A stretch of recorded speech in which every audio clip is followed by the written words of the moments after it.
Bienvenido, César, a este espacio que estoy abriendo para conversar con mis amigos.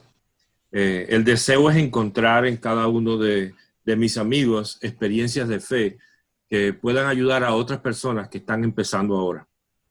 Y quería presentarte ligeramente a mis otros amigos para que conozcan a mi amigo César. Y quería decir que César es una persona que ha trabajado con la Iglesia Metodista durante unos cuantos años, alrededor de 28 años. Fue estudiante del Seminario de Teología de Matanzas y trabajó como pastor en varias iglesias. Ya nos contará un poquito más de detalle ahorita. Y en el Seminario Evangélico Metodista de La Habana, él trabajó como profesor y como decano de este seminario por 4 años. Así que esperamos que a través de la experiencia que nos va a contar el día de hoy, podamos encontrar un testimonio que pueda ayudar a nuestras vidas de fe ahora en el tiempo que estamos viviendo.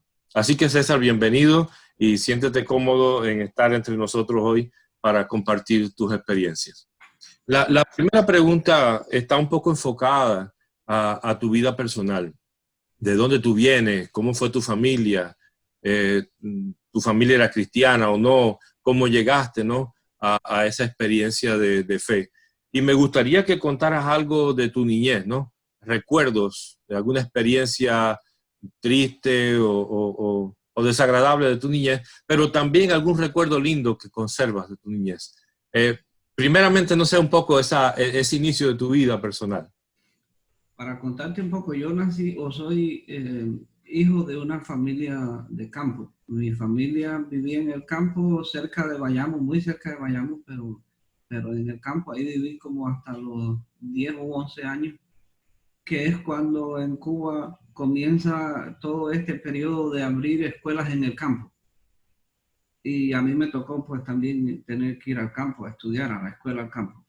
Y crecí en ese pueblito que bien cerquita de Bayamo se llama Malbango. El nombre es un poco peculiar. Tenía una forma de comunicación por ferrocarril, se comunicaba con Bayamo. Las personas a la mayoría de las veces iban en el tren o iban a Bayamo en un transporte de guagua, como dicen en Cuba. Pero generalmente mi familia es de origen humilde, bien, bastante humilde. Tenían sus fincas con, tú sabes, como en Cuba, las familias de campo tenían animales, caballos, vacas, muchas frutas. Y entonces mi niñez transcurrió en ese ambiente de campo, de familia. Eh, Mis abuelos por parte de madre y parte de padre vivían cerca unos de otros, por lo tanto las dos familias estaban bien cerca, compartían las propiedades, la finca, todo eso era prácticamente de uso de toda la familia. Y recuerdo mucho ese tiempo de vivir en familia, de comunicación, de colaboración. Las dos familias vivían con sus hijos cerca o alrededor, así que crecí en una familia donde todos estábamos juntos, los primos eran casi como hermanos porque crecíamos juntos, estábamos todo el tiempo juntos en la escuela, en vacaciones, en actividades, en fiestas, todo. Entonces para mí ese ambiente donde nací, ese ambiente donde crecí o viví hasta los 11 años, fue un periodo muy importante en mi vida. Yo creo que fue el periodo de formación más importante que tuve como persona. Y mi familia no era cristiana. Básicamente servían o vivían en este ambiente del campo en Cuba, que es el espiritismo y todo esa religiosidad popular que hay en el campo de Cuba. Todavía persiste en el campo de Cuba el espiritismo y la santería. Y mi familia creció en ese ambiente. Por lo tanto, yo nunca conocí nada de la iglesia mientras viví en el campo, pero a los 11 o 12 años que me fui a la escuela, al campo, en ese periodo mi papá decidió irse a vivir a la ciudad, a Bayamo, y allí también fui yo a vivir con mi familia en Bayamo, y a través de la relación con las personas de la ciudad, especialmente en Bayamo, pues empecé a ver el mundo, otro mundo, un mundo que para un niño de campo era diferente. Yo tengo una experiencia muy agradable de mi tiempo en familia, en el campo, de cuando era niño. pero había una cortina de pino que le daba mucha sombra a la casa. Y yo me sentía tan bien. Para mí era un deleite irme a estar debajo de los pinos, a oír cómo sonaba el viento en los pinos. Y ahí me extasiaba yo, ahí yo cogía un libro y me ponía a leer, porque mi vida en el campo fue también un tiempo de mucha lectura. Me gustaba mucho leer. Menos mal que no había teléfonos celulares. Pero en ese periodo de tiempo leí muchos libros, es decir, aprendí a gustar de la lectura y me leí una cantidad inmensa de libros para niños y después seguí con el hábito de la lectura. Por lo tanto, un recuerdo de niño que para mí fue un tiempo de felicidad que recuerdo ahora de adulto es ese momento, cuando yo disfrutaba del campo y de la lectura. Otras experiencias desagradables que a veces uno tiende a olvidar las experiencias desagradables porque no quiere que sean parte de la vida y las olvida. Pero fue el hecho de irme del campo a vivir en la escuela al campo. Yo creo que esa fue una de las experiencias que más me marcó en mi vida como persona, el desarraigarme de mi familia y irme a vivir, porque prácticamente vivíamos en la escuela, vivir en una escuela a los 11 años rodeado de personas, profesores que no tienen nada que ver contigo, pero hacer vida, para mí un muchacho de campo, vivir entre 500 estudiantes, algunos, la mayoría mayores que yo. Eso fue una experiencia que marcó mucho mi vida como persona y no creo que, aprendí muchas cosas, pero no creo que ninguna de esas hubiese sido tan valuable si la hubiera vivido o las hubiese tenido en otro momento. Pero eso de sacarme de mi casa, de mi familia, del ambiente de mi familia y tirarme en una escuela al campo rodeado de tanta gente desconocida, tan diferente, yo creo que eso nunca lo voy a olvidar, que eso fue una experiencia que para mí fue muy triste. Y no quisiera que nadie la recordara, porque yo creo que a ti también y a muchos de nuestra generación les tocó tener que vivir a tiempo en escuelas al campo, y eso para mí fue algo que me marcó y no quisiera recordar, no quisiera que volviera a ocurrir, ni lo deseo para ningún adolescente, para ningún niño. César, sería bueno que trataras de explicaras un poquito más en qué consistían las escuelas al campo, porque para muchas personas que nos están escuchando que no son del contexto cubano, no saben de qué estamos hablando. Sí, la escuela al campo fue un periodo de la historia de la Revolución Cubana, donde la ideología que promovía esta experiencia o esta acción era que el joven, el niño, tenía que salir de su casa para ser formado en una escuela, lejos de su casa generalmente, y esto hacía que el niño fuera prácticamente instruido, casi le lavaban el cerebro, porque la mayoría de las actividades eran políticas dentro de la escuela, y todas las acciones de estudios de un adolescente estaban vinculados con el sistema, con la política del sistema. Y, por ejemplo, en el caso mío, yo fui a la secundaria para ilustrar un poco cómo funcionaba la escuela al campo, y yo vivía en Bayamo y la escuela estaba a 50 y tantos kilómetros de mi casa, en un lugar conocido como Veguitas, otro municipio lejos de mi casa, y la escuela estaba casi, de Veguitas estaba como a 11 o 12 kilómetros, es decir, que no había pueblo, ninguna casa prácticamente alrededor. La escuela era un lugar aislado de donde el niño no podía estar en relación con otra actividad que no fuera la escuela. En la escuela pues teníamos tiempo de trabajo, nos llevaban a trabajar. Si las clases eran en la mañana, pues te tocaba trabajar por la tarde y viceversa.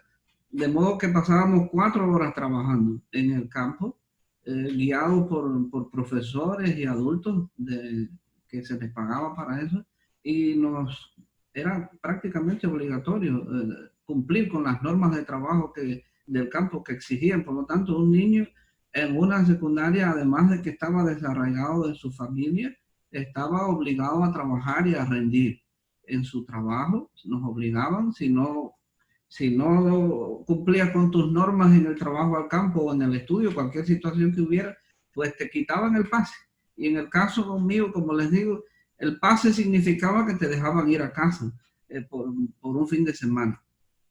Pero en el caso mío no iba a la casa a los fines de semana y tenía que estar 45 días en la escuela y solo 5 días en mi casa. Es decir, que por 3 años estuve bajo ese periodo de estudio con el rigor que les estoy explicando. En las mañanas ir al campo, en las tardes ir a la escuela, 45 días en la escuela y 5 días en la casa. Ese era el sistema de estudio de las becas o de las escuelas en el campo en Cuba. Gracias, César. César, ahora en el aspecto profesional, en tus profesiones, ¿siempre soñaste con ser un pastor, con trabajar con la iglesia, predicar? ¿En qué momento sucedió eso? ¿O que conociste al Señor y tomaste esta decisión de trabajar para Dios? Es una historia, esta es una historia que tiene sus periodos, sus procesos, porque como te estaba explicando, yo no vivía en la ciudad, vivía en el campo. En el campo donde yo vivía no había ninguna iglesia, nunca tuve contacto con la iglesia. El único contacto que tuve con personas religiosas que tuvieran algún conocimiento de la iglesia o de la Biblia eran testigos de Jehová que iban por el campo en el tiempo en que yo era niño. Nunca escuché nada acerca de lo que ellos hablaban porque en mi casa, siendo una casa de espiritistas, pues no se dialogaba con ellos.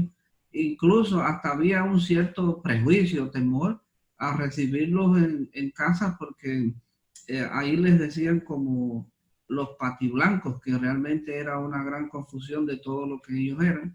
Pero así era como les decían, por ahí vienen los patiblancos y la gente cerraba las puertas y no los recibía. Sobre todo en mi casa.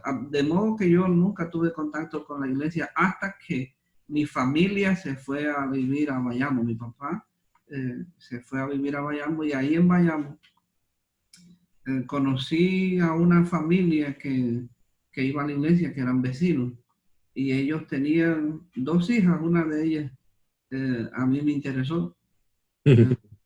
Yo iba prácticamente de la escuela hasta mi casa con la intención de ver a esa muchachita, y me fui acercando a esa muchachita hasta que un día me atreví a decirle algo y a ella yo le interesé también, así que empezamos a tener una amistad.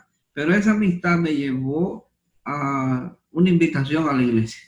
Me invitó a ir a la iglesia y yo prácticamente no quise ir a la iglesia en ningún momento. Siempre inventaba una justificación, además porque me daba temor por todo el prejuicio que yo tenía del campo con los testigos de Jehová. Es decir, que a veces, Rafaelito, a las personas, a los niños se les infunde un temor que después de adulto, o un prejuicio que después de adulto va a determinar en gran medida las actitudes de estas personas, de nosotros como adultos. Así que yo ya como adulto tenía mucho prejuicio con la iglesia, hasta que un día decidí ir a la iglesia porque sucedía esto.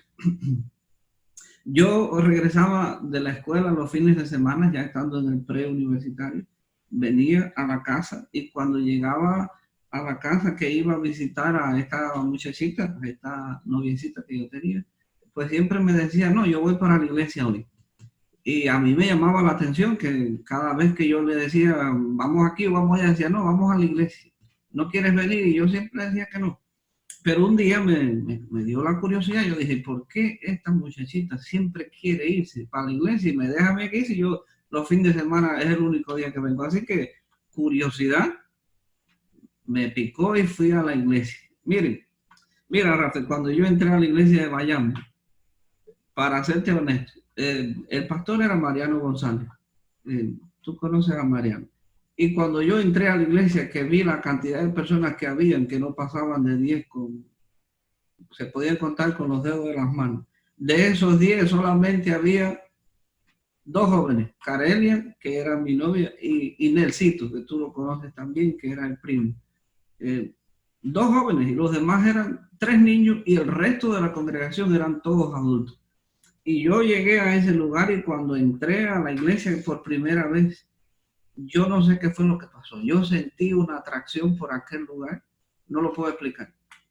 Sentí una atracción por aquel lugar que me dio ganas de volver. Así que eso fue un sábado que fuimos a la iglesia a pintar, me invitaron. El pastor Mariano me sentó en un sillón que tenía y puso una grabadora grandísima. ¿Te acuerdas de aquellas grabadoras que habían en las iglesias? Me puso la grabadora con un cassette. Nunca se me olvida que era un cassette y la canción era de Eduardo Santoro, que eran cassettes reproducidos por Mavín. Y me puso aquella música y yo me fui del lugar. Estaba experimentando algo que jamás había conocido en mi vida. Y me fui para mi casa ese día pensando en todo lo que me había sucedido. Al otro día, bien temprano en la mañana, me levanté, fui a la casa de Karen, toqué a la puerta y le dije, ¿no van a ir a la iglesia? Y Karen me dijo, ¿pero cómo va a ser si todavía falta media hora? Le dije, bueno, yo los espero allá. Y me fui yo solo. Yo me fui delante. Y te digo que esta fue mi primera experiencia con la iglesia. ¿Qué había en aquel lugar? No sé, no te puedo explicar, pero había algo que me atraía mucho y me hizo tomar una decisión. Y la decisión que tomé fue, yo quiero ser parte de esto, quiero saber qué cosa es la iglesia, y me integré a la vida de la iglesia desde el año 1987. Después hubo otras experiencias en mi vida, pero yo creo que mi primer acercamiento a la iglesia tiene que ver mucho con la forma en que me recibieron. Tuvo que ver mucho también con la forma en que este pastor se dirigió hacia mí siendo prácticamente un desconocido. Y yo creo que eso me hizo pensar no en los prejuicios, sino en lo que yo no sabía y me estaba perdiendo. Yo creo que eso fue muy importante para mí en la vida de la iglesia. Ese entrar a la iglesia y tener esta experiencia marcó mi vida de una manera increíble. ¿Y en qué momento fue que sentiste la inclinación ya a servir como pastor? Porque tú tenías una profesión anteriormente, ¿no? Sí, bueno, durante ese periodo yo terminé el preuniversitario, tenía una carrera universitaria para estudiar en inglés. Esa era mi carrera universitaria, era una carrera pedagógica. Y durante ese tiempo Mariano se fue de Cuba, vino para Estados Unidos. Llegó otro pastor, Luis Ladrón de Guevara, que era también el superintendente del distrito. Tenía su familia, jóvenes como yo. Y este tiempo de la familia Guevara fue también muy importante porque Welly, Ivy, Isi, Iván Tamayo, que estaba ahí en ese tiempo, David Cisneros, que eran parte de la familia pastoral. Nos integramos, hicimos un grupo de jóvenes lindísimos, pero yo nunca pensé que iba a ser pastor, nunca tuve la intención de ser pastor, no estaba en la tradición de mi familia, ni conocía para nada los procedimientos para ser pastor. Por lo tanto, a mí no me interesaba la vida pastoral. A mí me interesaba mi iglesia local, servir en la iglesia local, y en eso sí estaba yo todo el tiempo activo. Hasta que el papá de mi esposa, Pepe, José Delgado, que era el maestro de los jóvenes, por cuestiones de salud, le pide al pastor, a Luis Guevara, que busque otro maestro de jóvenes. Y me escogen a mí para ser maestro de jóvenes. El pastor Guevara me pide que yo sea el maestro de jóvenes. Y yo no quería, porque yo no me atrevía a hacer una cosa como esa. Pero él me dijo algo que a mí me hizo pensar. Guevara me dijo, si fue Dios quien te llamó, y si es Dios el que te está llamando, Él te va a preparar. Y eso me animó y tomé la clase de los jóvenes y estuve un tiempo con los jóvenes dando clases a este grupo, que era un grupo bastante numeroso, éramos alrededor de 25 jóvenes en la vida de Bayamo. La iglesia comenzó a crecer en ese tiempo muchísimo. Y algo pasó en una de las iglesias. Yo estaba estudiando y yo recuerdo que ese día, que era un miércoles, me tocaba dar el estudio bíblico, y cuando llegué a la iglesia a dar mi estudio bíblico, el pastor Luis Guevara me dice, cuando termine el estudio bíblico, necesito conversar contigo allá abajo, en la casa pastoral. Y yo no sabía cómo cómo terminar, porque yo no sabía, yo decía, algo hice que está mal en la clase de los jóvenes.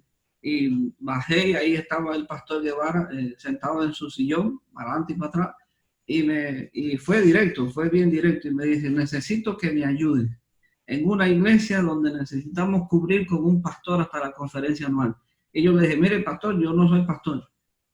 Yo estoy terminando mis estudios, yo necesito... Me dijo, no te preocupes, es solamente un día. Si tú estás de acuerdo, vamos allá, yo te presento y con que vayas un día a la semana ya tienes. Así que yo acepté el reto también, pues me gusta, a veces me gusta aceptar los retos. Y fui a la iglesia de Río Cauto y ahí empecé mi trabajo como misionero. Yo no tenía intención de ser pastor y terminó mi tiempo allí, el tiempo en que el superintendente debía nombrar a un pastor a la iglesia o a la misión de Río Cauto. Y cuando llegó la fecha me dijo, mira, no ha aparecido nadie que lo haga, yo creo que vas a tener que seguir. Y yo le dije, bueno, mire, pastor, si eso es así, yo tengo que hablar con mi familia. Porque yo tengo que explicarle a Karen y tengo que explicarle a mi familia lo que va a pasar ahora, porque yo tengo muchas cosas. Así que me fui a la casa pensando en la gran tarea que me había dado el superintendente. Y cuando llegué a la casa que le conté a la familia, a mi suegra, que era la tesorera del distrito, y mi suegro, a mi padre y Karen, la última expresión que recuerdo de mi suegra fue, sí que tú vas a ser pastor. Pero mira, te voy a decir algo. Los pastores no ganan dinero, los pastores están pasando trabajo y algunos se pasan hasta 2 meses sin recibir salario. ¿Eso es lo que tú quieres? Y yo le dije, bueno, no es lo que yo quiero, pero si el Señor me llama, y ahí mi suegro me dice, ¿tú crees que el Señor te llama? Digo, bueno, yo no estoy seguro, pero yo voy a orar. Así que esa noche Cari y yo oramos muchísimo, casi ni dormimos. Y te voy a decir algo, Rafaelito, yo quería graduarme de mi carrera porque yo aspiraba a ser guía de turismo en uno de los hoteles nuevos que estaban abriendo en Pilón. El hotel, no me acuerdo si se llama Farallones o algo así. Y la persona que estaba al frente de ese hotel había sido un profesor en el pedagógico, que era mi maestro, había sido mi profesor. Y me había contactado para que yo accediera a ese puesto de trabajo y trabajara, porque él es de Bayamo también, o era de Bayamo, y trabajara en esa área que en aquel tiempo era bastante, ¿cómo te digo?, solvente, trabajar en el turismo. Y yo decidí, Cari y yo decidimos en la mañana cuando nos despertamos que nos íbamos, que me iba a trabajar con la iglesia. Dios mío, esa fue la decisión más loca que tomé en mi vida, porque este sujeto venía ese día a recogerme para llevarme al hotel a comenzar el contrato, el trabajo. Y yo no sé qué fue lo que pasó, que ese hombre se paró debajo del balcón de la casa. Yo no le dije nada, me miró y me dijo, no me digas nada, no te vas a ir. Y yo dije, no, espérate, que te voy a explicar. No quiso que le explicara, se montó en su carrito, salió y me dijo, a mí nunca más me hables. Y así mismo, nunca más lo vi. Y así fue como empecé en la iglesia de Río Cauto. Te digo que para ir a la iglesia de Río Cauto, 1991, 2, en ese tiempo, no había transporte, era el periodo especial de Cuba. Y lo único que yo tenía para ir a la iglesia era una bicicleta. Y eran 42 kilómetros a Río Cauto en bicicleta, cuando iba, y 42 cuando regresaba. Pero yo no sentí nunca en ningún momento el agravio de tener que ir en bicicleta a ese lugar. Para mí yo lo hacía con un gozo tremendo. Y cuando llegó el momento de decidir si quería o no quería ser pastor, no lo tuve ni que pensar. No fue algo que dije, ahora voy a ser pastor. No, ya eso estaba incorporado. Ya el deseo estaba ahí, la voluntad, el llamamiento. No te puedo explicar, Rafaelito, cómo, si fue, es decir, no fue como otros han comentado que tuvieron una experiencia, que el Señor le habló, que le dijo, que lo llamó. Para mí fue así este proceso de trabajar en medio del llamamiento, de la vocación, de ir descubriendo lo que había adentro Y yo creo que para mí ese era el proceso necesario, que no tenía ninguna experiencia en la vida de la iglesia, ni era de ninguna familia conocida en la vida de la iglesia. Yo creo que de alguna manera eso me ayudó a formar mi vocación como pastor. No sé si respondí toda tu pregunta, pero... Sí, perfectamente, más incluso. Tú tienes 3 hijos, 2 están contigo acá, los menores, el mayor está en Cuba todavía casado, y tienes una nieta, un nieto. Un nieto. Un nieto, claro. Samuel está en Cuba todavía, lo estamos reclamando para que venga para acá, está en el proceso de reclamación. Marcos y Abraham están aquí, gracias a Dios ya, con nosotros. Abraham en el high school y Marcos haciendo sus trabajos de internet, algo así como diseñando páginas web y esas cosas, que es su pasión, lo que le gusta. Y Cari y yo estamos acá sirviendo. Cari ha sido maestra en los daycare de la iglesia por un buen tiempo desde que llegamos aquí. Y nosotros estamos ahora sirviendo en la Iglesia Metodista Unida Simpson en Perth Amboy. ¿Cómo tú crees que todo este proceso tuyo porque cuando tú decidiste ser pastor ya estabas casado, pero todavía no tenías hijos? Los hijos nacieron estando siendo pastor, ¿right? No, Samuel nació siendo todavía miembro de la iglesia y misionero, no era pastor. Cuando empecé entonces ya como pastor, ya Samuel estaba nacido y fue cuando me nombró el superintendente para Belí. Tú sabes, allá en el oriente de Cuba, por donde hay historia en Cuba, el desembarco del yate Granma fue por ahí. Ahí vivimos un año en la iglesia de Belí. Y ese fue mi primer nombramiento oficial como pastor, pero ya Samuel estaba nacido, ya Samuel nos acompañó a ese primer campo pastoral.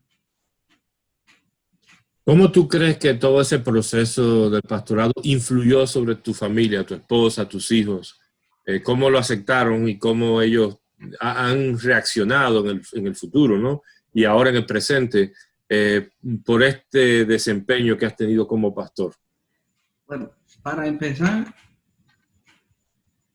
mi familia no estuvo muy de acuerdo con mi decisión, de ninguna de las dos partes, ni mi padre ni los de Care. Los de Care porque conocían bien el sacrificio del trabajo de un pastor en Cuba. Y no querían ver a su hija y a su nieto pasar por los mismos sacrificios. Y mi familia por parte del padre, mi padre porque no aceptaban que yo dejara la oportunidad de un trabajo muy solvente para dedicarme a algo que ellos no conocían para nada, la iglesia. Recuerda que yo no venía de una familia de iglesia.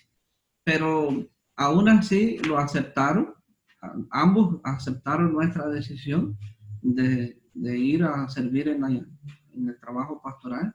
Y durante todo ese tiempo que hemos servido, nuestra familia, nuestros hijos, han sido parte de nuestro ministerio, siempre con esta filosofía: el pastor soy yo, mis hijos no están obligados a ser pastores, mi esposa no está obligada a ser pastora. Tú sabes que en Cuba la esposa del pastor es tan pastor como el que tiene el nombramiento, pero siempre hemos creído que cada uno tiene su ministerio. El ministerio, si mis hijos quieren ser pastores, lo harán por su propio llamamiento, vocación o decisión, pero no quiero que se sientan obligados a hacer algo porque es una tradición de la familia. Ellos serán lo que quieran ser. Y yo creo que eso ha influido muchísimo en la vida de mis hijos, a tomar decisiones en cuanto a su fe y a su ministerio. Pero para nada, como tenemos de las dos partes. Karen nació en la vida de la iglesia, yo no. El ambiente de familia de Karen siempre fue en la vida de la iglesia, pero yo no crecí así. Y por el otro lado, yo que nunca conocí de la iglesia en mi niñez, ni solo hasta mi juventud, pero hemos tratado de que todo esto nos sirva para que nuestros hijos tengan una experiencia de fe y que sea genuina, que sea su propia experiencia de fe, y que experimenten como alguien dijo alguna vez en Cuba, Dios no tiene nietos, Dios solamente tiene hijos. Así que yo creo que ellos, de alguna forma, hemos querido transmitirle eso también, que ellos tendrán que tomar sus propias decisiones y en lo que hagan para servirle a Dios, yo voy a estar ahí apoyándolos en todo. O sea, ojalá que uno de ellos me diga, papi, quiero ser pastor. Pero si no sucede, Rafa, yo les voy a decir, hagan lo que el Señor les llama a hacer y yo los voy a apoyar en todo. Y que no vivan bajo la presión de que porque son hijos de un pastor, tienen que hacer cosas que son tipificadas como hijos de un pastor. Y yo creo que esa libertad se la hemos dado a nuestros hijos de que puedan actuar genuinamente, que sean lo que quieren ser, pero que lo sean a partir de su experiencia de fe. Amén. Gracias, César.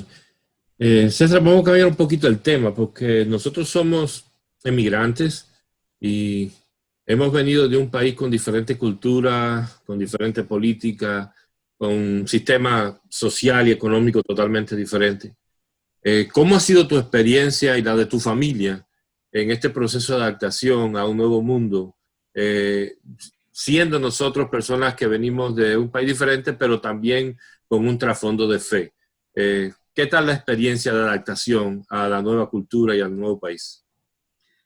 La experiencia de vivir en un país extranjero siempre es traumática. Yo creo que es una experiencia que de alguna forma va a confrontar muchas de nuestras experiencias pasadas como ciudadanos de otro país o de otra nación o de otra tierra, como le queramos llamar. Pero siempre va a ser traumática por algunas razones. Ya nosotros hemos experimentado que el problema de la cultura es muy importante a la hora de uno insertarse en otra nación, en otro país o en otro ambiente, en otro contexto. Para nosotros, para mí, para Karen, fue traumática la experiencia de estar en Estados Unidos. Para mí no tanto el asunto del idioma, pero sí de la cultura. Y yo creo que para Karen lo fue ambas cosas, la cultura, el idioma, el ambiente. Nunca habíamos vivido fuera de Cuba. Yo había tenido otras experiencias fuera de Cuba como visitante, pero nunca viviendo fuera de Cuba. Por lo tanto, tuvimos que adaptarnos y esa creo que es la palabra precisa para hablar de cómo vivimos en un país que no es nuestro país original, y es la adaptación.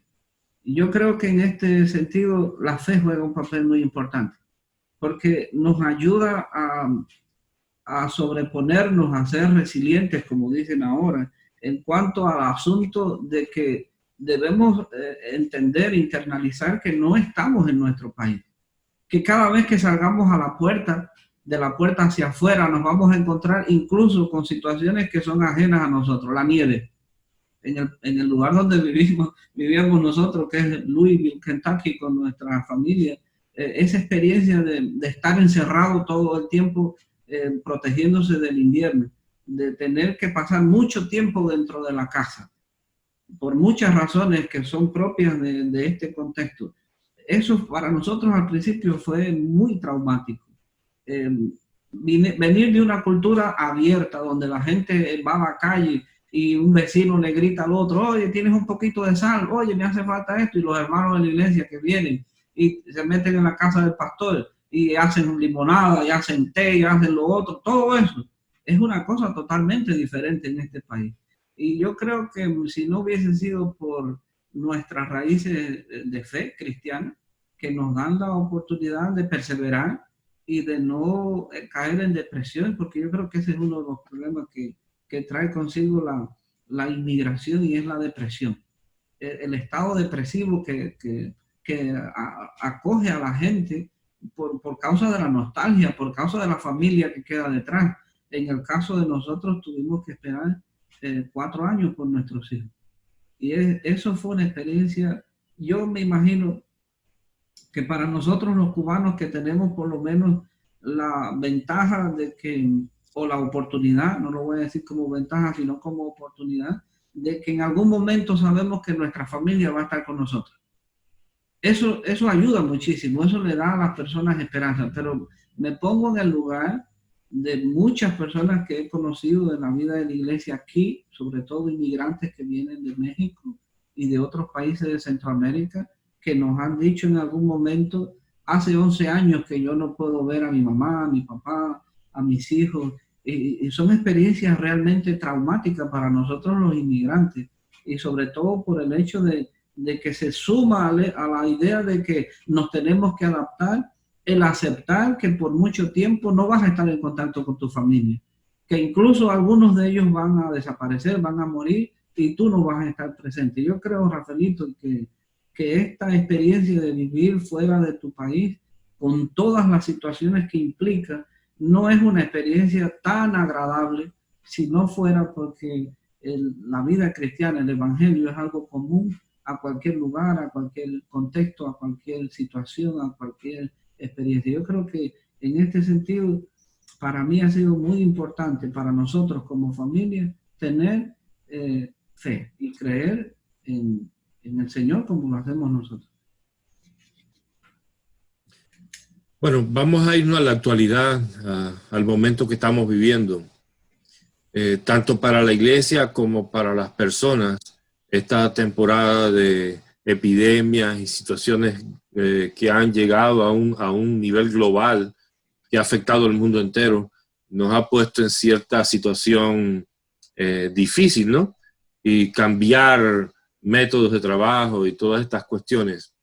¿Cómo tú ves toda la situación actual como experiencia, para tu experiencia personal y para la experiencia de la iglesia como pastor que también eres en la actualidad? Es para mí, te voy a decir primero como persona, asumir que estamos frente a un peligro cuando realmente los peligros que hemos vivido anteriormente han sido procesados con anterioridad, es decir, ha habido anticipos. Ahora los medios sociales, que creo que es mi preocupación mayor en este sentido personal, los medios sociales, no hay manera de que uno pueda, como hace 20 años o quizás 15 años atrás, confiar en la información que te dan los medios sociales.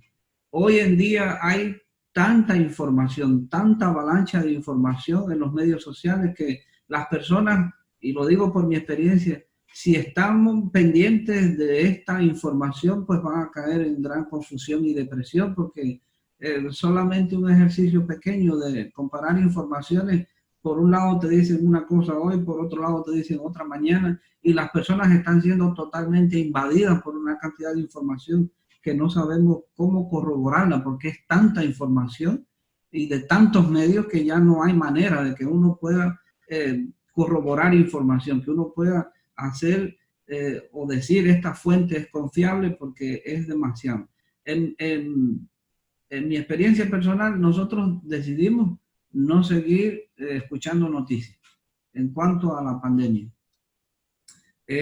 Las noticias que escuchamos son las que nos hablan acerca de las medidas que hay que tomar, por ejemplo, para salir las personas a hacer compras o para estar en multitudes, no sé, esas medidas que hay de protección es lo que más hemos seguido, la actualización que hay de cada una de ellas, pero hemos tenido que cerrar la puerta a la información porque es tanta que te levantas con información de la pandemia, vives durante todo el día con información de la pandemia y aún cuando te acuestas, eso es lo que queda en la mente. Y yo creo que eso está generando un gran temor en la vida de las personas. En lo personal, eso es lo que yo creo que es un gran desafío para las personas hoy, es poder poner con una mente tranquila toda esa información a un lado y seguir la información realmente necesaria para protegernos, para cuidar a nuestra familia, para incorporarnos al trabajo. Yo creo que de algún modo alguien, o tendrá que haber en algún momento una persona con sensatez o algún medio con sensatez que haga esta división de que ayude a la gente a salir del estrés, la ansiedad y la depresión que genera toda esa información a las personas, porque hay mucho temor infundado y hay mucha despreocupación incluso o irresponsabilidad por no saber bien qué es lo que hay que hacer. Como pastor, te digo que si la iglesia ha tenido que enfrentar situaciones en toda su historia Esta no es nueva. Como iglesia sabemos que la iglesia ha tenido que enfrentar situaciones de aislamiento en muchos momentos de la historia de la vida de la iglesia. Por lo tanto, si hay una institución que tiene experiencia de cómo manejar una situación como esta, de pandemia, de aislamiento, esa es la iglesia.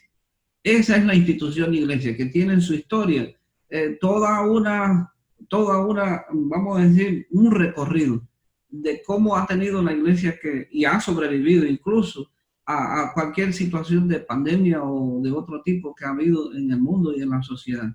Y en mi opinión, mi humilde opinión, yo creo que la iglesia es la institución social más experimentada en este momento para dar una respuesta posible a cómo asumir una situación de pandemia. Desde luego que yo no creo que la iglesia sea una especialista, la institución iglesia, un especialista en todas las áreas que afectan la vida de la sociedad, pero en este sentido, yo creo que como iglesia tenemos mucho que enseñar y quizás no nos hemos dado cuenta, pero bueno, revisar un poquito la historia para que veamos que la iglesia ha sido maestra en todas estas situaciones de cómo manejar el peligro y el aislamiento y la persecución y las enfermedades incluso. ¿Crees que la experiencia esta va a traer para la iglesia eh, alguna algo positivo?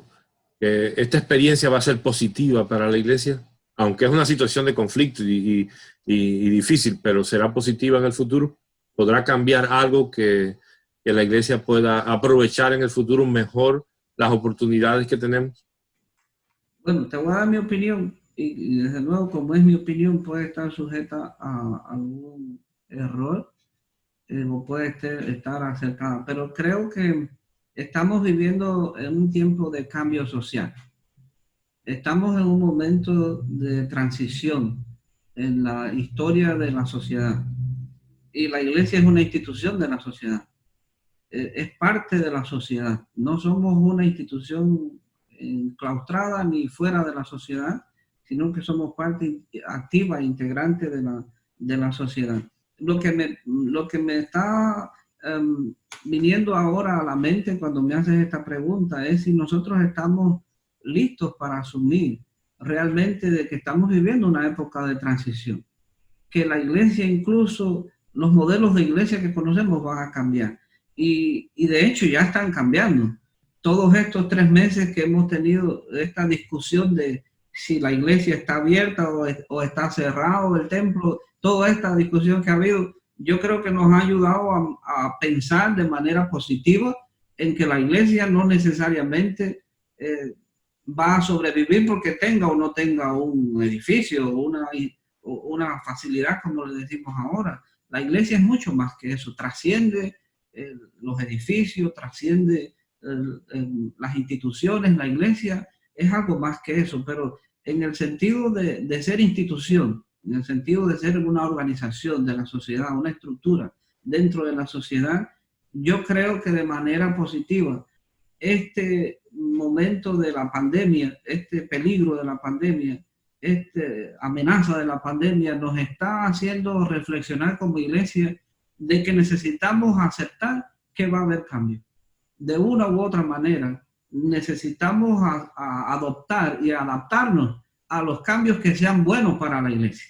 Y yo creo que en este sentido, el Espíritu Santo nos está recordando como iglesia de que nosotros no sobrevivimos porque tengamos mucho dinero, muchos recursos, tengamos edificios. La iglesia se ha estado reuniendo durante todo este tiempo a través de uno de los medios menos posibles para nosotros ser iglesia, y es esto que estamos haciendo tú y yo ahora, una reunión virtual.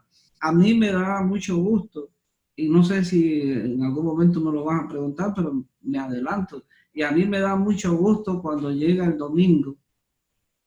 Estoy extrañando a mi pueblo, a mi gente, a mis hermanos, incluso a mi familia, cuando vamos al templo a hacer el servicio online y miramos los bancos todos vacíos.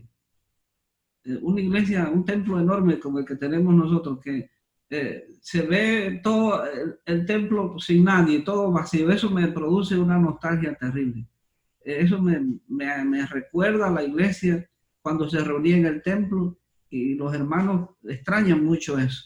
En cambio, por el otro lado, cuando nos conectamos con las personas a través del Facebook Live, y veo que hay personas de Centroamérica conectados, de República Dominicana, de Puerto Rico, de Cuba, de Kentucky, mi familia, de Indiana, de diferentes lugares, que antes no lo podíamos hacer. Yo digo, cómo es que esto nos está trayendo una nueva mentalidad, incluso para la iglesia? No podemos ver todas las cosas de manera negativa. Y termino diciéndote, la flexibilidad es una cualidad importante de las personas adaptables. Lo que no es flexible se quiebra, se parte. Y si la iglesia no aprende en esta nueva etapa que estamos viviendo a aceptar los cambios y a promover los cambios que sean buenos y positivos para la iglesia, y usarlos y promoverlos, pues esta rigidez nos puede provocar una ruptura en los conceptos, en la estructura de la iglesia como institución.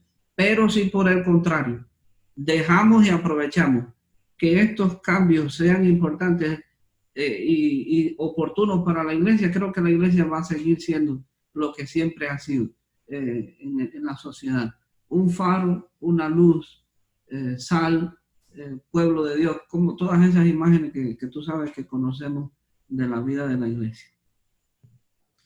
Justamente esa era parte de la pregunta, ¿no? Cómo los medios sociales se han convertido en una herramienta ahora, cuando muchos de nosotros incluso sentíamos cierto rechazo por ellos. Sin embargo, ahora es un instrumento de trabajo, ¿no? Para la iglesia también.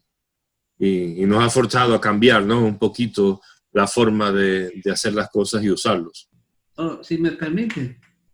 Adelante. Ahora se me ocurre, me acordé de algo que hace mucho tiempo leí, y es un sermón que dio Orígenes, uno de los sermones de Orígenes que leímos cuando estábamos en el seminario de Matanzas, que creo que uno de los profesores metodistas nos invitó a leer este sermón, que se llama Despojando a los egipcios. Y después lo retoma Wesley, lo retoma Albert Adler, un teólogo metodista del siglo XVIII y XIX. Y la idea de Orígenes y de todos estos predicadores es que la iglesia siempre ha aprovechado los medios de la sociedad, como los egipcios aprovecharon los recursos los hebreos aprovecharon los recursos que tenían los egipcios, y se aprovecharon de esos recursos para ser pueblo de Dios, para usarlos como pueblo de Dios. Como también me recuerdo de la gran y genial idea que tuvieron los metodistas de usar las melodías que se cantaban en las tabernas, y con esas melodías hicieron cantos que después sirvieron al movimiento metodista para desarrollar o promover su teología. Yo creo que esto no es algo nuevo. Esta idea que viene desde la época de Orígenes es algo que está también en nuestra naturaleza como iglesia, de que sabemos aprovechar lo que tiene valor de la sociedad y nos apropiamos de ello y lo usamos para el bien de la iglesia. Disculpa que te corté, pero me acordé de eso y no quería dejarlo pasar. No, está bien. Viene muy bien a la conversación. Pero para terminar quisiera solamente tocar un punto más, y es cómo nuestras casas y las casas de los miembros de la iglesia se han convertido en un templo. ¿Cómo ves esto? Movernos del templo, del edificio de la iglesia, al templo de nuestra casa. ¿Cómo ves esta imagen? Para mí es un volver al origen. Para mí ha sido una experiencia como de volver al origen, y la experiencia de los hermanos de mi iglesia, cuando yo les recuerdo que esto que estamos haciendo, de que nuestra casa es también nuestro templo, es parte de lo que le dio vida a la iglesia en un contexto diferente, en otra época, pero con situaciones similares a las que vivimos hoy. Y yo creo que eso ha hecho que la gente se anime, el poder ver que aún esta pandemia o cualquier otra situación que venga a la iglesia nos va a recordar quiénes somos nosotros, de dónde venimos y dónde está nuestro origen como pueblo de Dios. Por lo tanto, la iglesia sigue siendo una iglesia de familia. El lugar de reunión privilegiado de la iglesia no es el templo, es la casa. Y cuando tenemos la iglesia en casa, y no estoy hablando de todas las actividades de la iglesia, sino del culto o algo así. Estoy hablando de las costumbres, de las tradiciones que le dan fundamento a la vida de la iglesia, como orar juntos a la hora de comer, como dar gracias a Dios cuando tenemos una bendición en nuestra casa, como orar juntos cuando hay un desafío de un miembro de la familia y poner estas cosas en las manos de Dios. Ahora no hay que esperar el domingo para ir a la iglesia y hacer estas cosas en el templo. Ahora las podemos hacer nuevamente en la casa, y no digo que las estamos haciendo de manera original, sino nuevamente porque así fue como surgió la iglesia. La iglesia del libro de los Hechos era una iglesia de las casas, y el lugar de reunión vino a ser un elemento que se añadió después a la idea o a la costumbre de reunirse, pero el lugar privilegiado de reunión de la iglesia siempre ha sido la familia, la casa. Y yo creo, Rafaelito, que para mí una de las cosas más lindas que ha producido en todo esto negativo que hay de la pandemia, una de las cosas más lindas que ha ocurrido es que nuevamente la gente, el pueblo, nuestros hermanos, han sentido que su casa es un lugar especial, un lugar de contacto, donde cuando llega un amigo y está el culto de la iglesia, muchos de la gente de mi iglesia ponen el culto en Facebook en un televisor. Tú sabes que ahora tenemos esa ventaja de tener televisores incluso inteligentes. Y algunos me han dicho, pastor, hay que seguir teniendo el culto porque fulano vino a la casa y oyó el culto y vio el servicio. Y yo creo que eso es algo lindo que está sucediendo ahora, que la casa nuevamente se ha convertido en el primer lugar de contacto de las personas con el evangelio. Por lo tanto, la iglesia sigue siendo la iglesia como primer lugar en la casa, en la familia, y el templo es un lugar a donde vamos a congregarnos para celebrar, no para hacer iglesia, sino para celebrar que somos iglesia, aún desde la misma casa de la familia. César, muchas gracias por este tiempo. Gracias por transmitirnos tu bendición a través de tu experiencia de fe, de tu vida, de tu familia. Yo creo que va a ser muy importante para los hermanos nuestros acá, que vamos a estar compartiendo este testimonio tuyo con ellos. Y gracias por sencillamente compartir y abrir tu vida para nosotros. Igualmente, te deseamos mucha bendición y que Dios siga prosperando el ministerio que estás haciendo ahí en Peramboy y a tu familia, y que también Samuel pueda llegar algún día acá con su esposa y su niño, y que puedan estar todos juntos nuevamente. Esos son los retos, ¿no?, que tenemos que enfrentar todavía. Pero gracias, que Dios te bendiga, mi hermano. Gracias, hermano. Gracias por invitarme.